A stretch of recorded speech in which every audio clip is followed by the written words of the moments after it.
Welcome to the SecureWorld Sessions. We are a brand new cybersecurity podcast that is all about access. Access to people and access to ideas that can impact your personal cybersecurity career and help you secure your organization.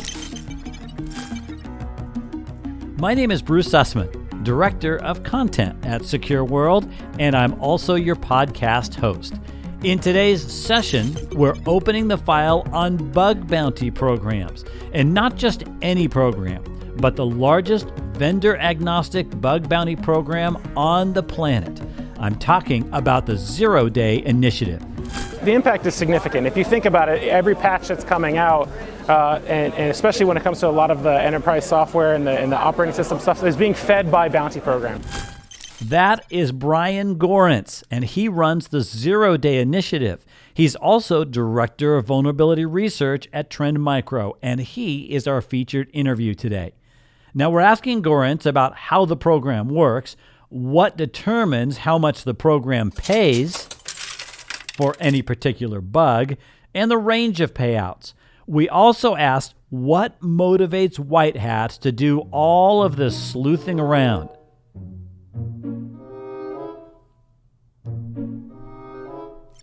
Also, what kind of an impact are bug bounty programs having on the threat landscape right now? We're going to talk about all of these things and more. A couple of notes here. Trend Micro, which operates the Zero-Day Initiative, is also our exclusive podcast partner, and we are really impressed by what they are doing in this space to harden the attack surface. And we interviewed Gorenc after he spoke at our SecureWorld St. Louis Cybersecurity Conference, so you will hear some people collaborating in the background of our interview. If you've been listening for a while now, you already expected that. Next, think about this term, Patch Tuesday. Or how about this one, out-of-band security update? What comes to mind when you hear these terms? Maybe your network, maybe patch management, but what about the researchers and bug bounties behind spotting the vulnerabilities that are now being patched? A lot of them are revealed through the Zero-Day Initiative, which was created to encourage the reporting of unknown or zero-day vulnerabilities privately to the affected vendors by financially rewarding researchers. So a few years ago, there was a real perception by some in the information security industry that those who find vulnerabilities are malicious hackers looking to do harm. I think we've seen a big shift in this mindset over the last 3 to 4 years. Do you agree with that? Let us know, media@secureworldexpo.com. Now here's something I do know. The Zero-Day Initiative is looking for more people who have the right skills for this niche in security. So let's go to the conference now, where I asked Brian Gorenc to give us a level set. At first, just a simple overview of the Zero-Day Initiative. The way that we work is we actually go and we seek out researchers around the world looking for people who are interested in bug hunting. And when they find the zero-day vulnerability, they submit it to our program. And what we do is we actually verify that it's legitimate. And once we verify that it's legitimate, we will go through a purchase transaction with them. So we'll actually pay them money for the zero-day vulnerability and the intelligence there. And then we work first to give intelligence to the Trend Micro product lines using that information, and also working with the affected vendor to get it fixed, all resulting in a patch that helps harden the ecosystem. So that's a pretty simple description, right? And it lists out the players involved. But really, who are these white hat hackers? What is their motivation? Are you thinking to yourself, money? Well, yes, but there's also something else. Listen as Gorenc describes what it is, and then he gets into how much money you can earn. The reality is, people are, CVEs and attribution on vulnerabilities is like currency for people, right? So they're going to take the research that they're doing and they're going to put it on their resume, and they're going to hopefully get a better job. So a lot of it is driven by the visibility that you're going to get, the money that you're going to make. There's a group that only focuses on the money. There's a group that only focuses on the visibility, and there's a group in the middle that focuses on both. Yeah, it's case by case. I mean, we're looking at a lot of different factors when a vulnerability comes into the program. You know, how severe it is, how widely deployed the software is, how good the write-up is, all of those features. And we pay anywhere from 3 figures to 6 figures. We have been known in the past to go over $100,000 for exploits, especially when it comes to our Pondo and hacking contest, all with the main purposes of getting it fixed and providing intelligence to the Trend Micro product lines. Now, we'll have more on the way Trend Micro uses this information in a minute. But right now, let's focus on the big picture, the pressure that these patches apply to the overall threat landscape. That is the next thing we discuss during our interview. The impact is significant. If you think about it, every patch that's coming out, and especially when it comes to a lot of the enterprise software and the operating system stuff, is being fed by bounty programs, right? The community is coming together and making sure that the vendors are actually releasing patches for these bugs. And as a result, the attack surface shifts and changes. And we see that in the way that people are using exploits in the wild, because they're going to go after different things. Those old vulnerabilities are no longer there for them to take advantage of. And as a result, they have to shift and move and pivot and look for different vectors. And we can affect that by the bug submissions and the patching that occurs in the underlying software. It's a never-ending process. We're always trying to improve as a community. So if what ends up happening is, we'll have a submission come into the program, a patch will be developed and shipped out, and somebody will actively look at that patch, right? There's somebody out there in the ecosystem who is analyzing what they fixed and how they fixed it, and they occasionally will find the fact that the vendor didn't fix it all the way. And what they end up doing is then resubmitting another submission of the program, and it's actually pretty common. It's more common than you would think, when we see some of that, we're able to actually kind of use that for internal research, understanding how the attack surface is changing, what we need to target, what we need to look at, and so that intelligence is extremely valuable for anybody who's in the threat intelligence space. Now, we have talked about the motivations. We've heard about the impact Gorenc believes the zero-day initiative is having. But have we maximized bug bounty programs? Are they topped out or tapped out when it comes to what they can do? Let's go back to the conference where I asked that very question. I think we're just getting started, to be honest. The marketplace is really active, and what we're seeing is as more and more people kind of get the idea that they can use this as an avenue to get into to IT security, they can actually make money off of it. More people are getting involved. A lot of people are using it as kind of a side business. So they're finding bugs in their day job, and then they're submitting them to the program and trying to get things fixed that way. But people are just getting involved, and the knowledge to get into bug hunting is just now becoming very, very public. And so we're going to see a lot more, I think, over the near future. It's a cat and mouse game, right? So we're always shifting and adjusting. So as long as there's bug submissions coming in at the volume that they are, I feel good about the industry. Like, we're actually pushing things forward, we're making it harder, and eventually you're going to drive the cost of exploitation up to enough to where it's going to drive people to do something else, right? To go after another angle to make money. So that's, for me, as long as we're producing patches and we're getting bug submissions, I feel good about it.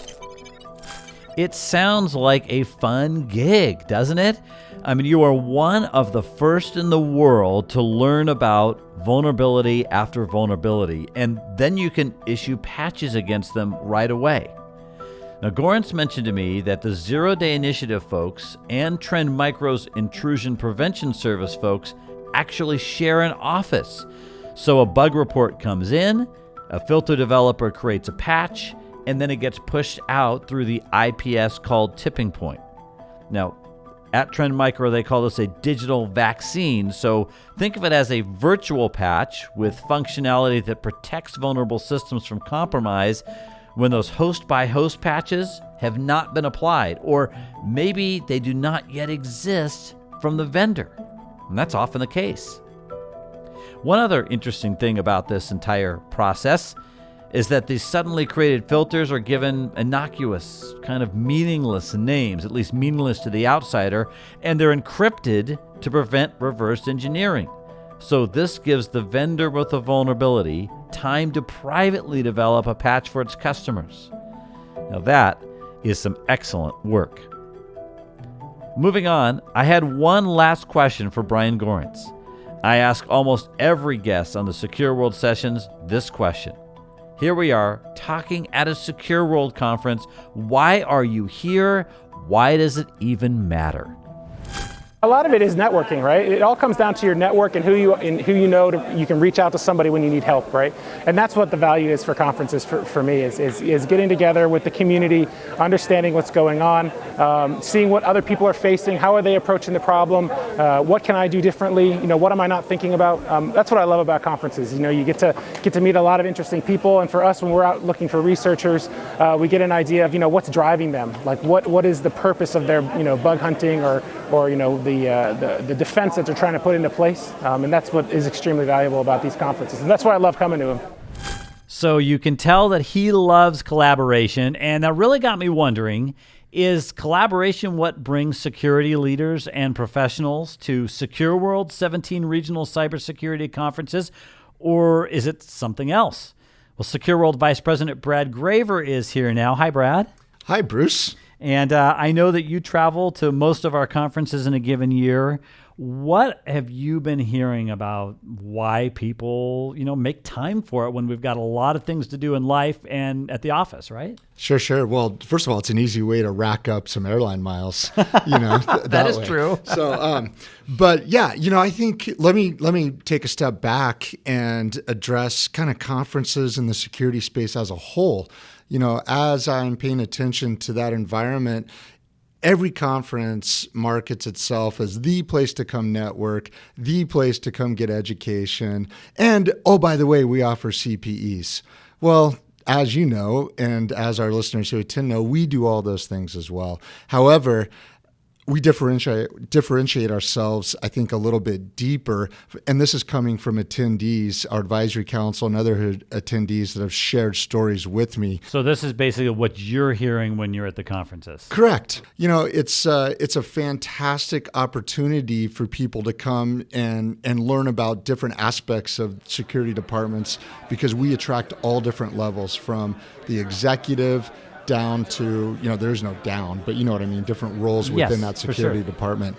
We offer career development tracks as well. And the number of people have come up to me and say, hey, I found a new job at your conference, or I got connected with somebody who is looking for work and is going to help me out. Those kind of things. It's really nice to hear from attendees. Yeah, I've actually heard sentiments like that before. In fact, I can't remember which CISO it was, but somebody I was interviewing last year said, oh yeah, that's one of my managers of, I think it was security awareness, and I met her at a conference at SecureWorld last year. So that does happen. Yeah, it does.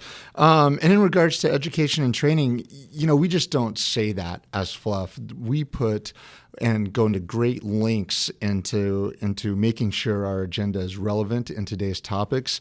You yourself are a big part of that process.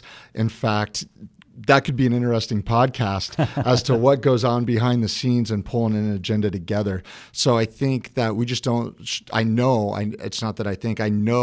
our process for putting quality topics is in place and is relevant for a broad section of the security department as well. Yeah, I do agree with that. It's a very time-consuming process, and there's a reason for that, because what comes out the other end is higher quality. So yeah, it's a good point about that. Sure. And lastly, I want to throw in there one more thing that I don't see other conferences publicizing as much as I think we do well, and that's our security solution partners that we have. They're just awesome. They really take it serious when they come. A lot of them do demos on site. They bring people who really know the product and who can talk through at a technical level, at a high level, and really address your concerns and talk about the research. Some of these solution providers have some great research that they're willing to share and to give for free. And that's a great avenue and a tool and a resource for people to come to our shows, grab that research, talk to them about trends that they see in the industry, and it's invaluable. James Beeson, the CISO at Cigna. Yeah, Cigna. James told me at one of our conferences, one of the things he loves about coming to our conferences is the ability to kick the tires on a bunch of vendor partners quickly. And he said, then I can decide who do I want to invest 45 minutes to an hour with in my office, rather than getting halfway through some sort of, vendor presentation and find out this solution's not at all what we need. And he said, I can kick the tires with a bunch of them right like that, create my must talk to list, and it saves me a ton of time. So that's cool. And it's a win-win for the vendor as well. Yeah, that's right. Because they want to spend time with people that are sincerely interested in their products. And I think we have a great environment to do that in peer-to-peer learning as well. Yeah, cool. All right. Well, thank you, Brad, very much for sharing some of those insights. Now, the other thing is, and for those of you who are regular listeners, you know that if somebody from the SecureWorld team appears on the podcast, they need to bring either a joke or perhaps some sort of cybersecurity trivia with them. So what did you bring today, Brad? So I went with the joke. Okay, good. It doesn't surprise me. Again, I'm too. He likes joking around in the office, so this is no surprise. So here we go. 4 engineers get into a car, and the car won't start. So the mechanical engineer says, "Well, it's a broken starter." The electrical engineer, it's dead battery. Chemical engineer, it's impurities in the gasoline. Oh, nice. And the IT engineer, I have an idea. How about we all get out of the car and then get back in?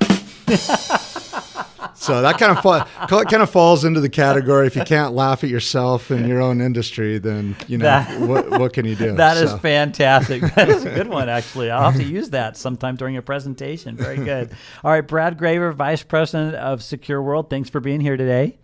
And thank you very much, Trend Micro, for being our exclusive podcast partner. And we really appreciate you for listening, whether you're catching us during your commute or while you're on a run or doing something else. That's the cool thing about podcasts, right? You can multitask while you listen to them. Now, in our next episode, we are going to hear from Dr. Larry Ponemon in a fascinating fireside chat. What are the most important things the founder of the Ponemon Institute is seeing right now in security, and how are things changing? You will want to listen to that episode. If you enjoy the SecureWorld Sessions, will you please like, comment, and subscribe, or if you would, share it on social media. That would help us tremendously since we are a new podcast. And if you have feedback or topic suggestions, drop us a line. media@secureworldexpo.com is the address. That's media@secureworldexpo.com.